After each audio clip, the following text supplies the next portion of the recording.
Megastar చిరంజీవికి అచ్చొచ్చిన తేదీల్లో August 9 ఒకటి. వివిధ సంవత్సరాల్లో ఈ తేదీన మెగాస్టార్ కథానాయకుడిగా నటించిన 2 సినిమాలు విడుదలై శతదినోత్సవం జరుపుకున్నాయి. ఈ 2 సినిమాలు కూడా మ్యూజికల్గా సెన్సేషన్ క్రియేట్ చేయడం విశేషం. ఇంతకీ ఆ చిత్రద్వయాలేంటి ఈ వీడియో ద్వారా తెలుసుకుందాం. ఫస్ట్ ఫిల్మ్ ఛాలెంజ్ 1984 ఆగస్టు 9న రిలీజ్ అయిన ఈ మూవీ ఎండమూరి వీరేంద్రనాథ్ నవల డబ్బు టు ది పవర్ ఆఫ్ డబ్బు ఆధారంగా తెరకెక్కింది.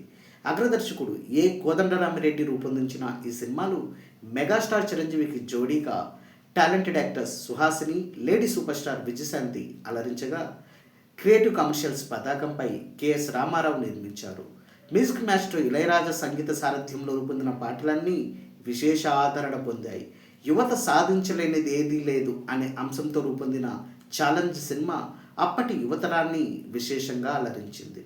సెకండ్ ఫిల్మ్ కొదమసింహం 1990 ఆగస్టు 9న విడుదలైన ఈ కౌబాయ్ మూవీకి కె మురళీమోహన్ రావు దర్శకత్వం వహించారు. ఇందులో చిరంజీవికి జోడీగా రాధా, సోనం, వాణి విశ్వనాథ్ కనువిందు చేయగా మోహన్ బాబు, కైకాల సత్యనారాయణ, ప్రాణ్ ముఖ్య పాత్రల్లో ఆకట్టుకున్నారు. రాజ్కోటి సంగీతం కొదమసింహంకి ఓ ఎస్సెట్గా నిలిచింది.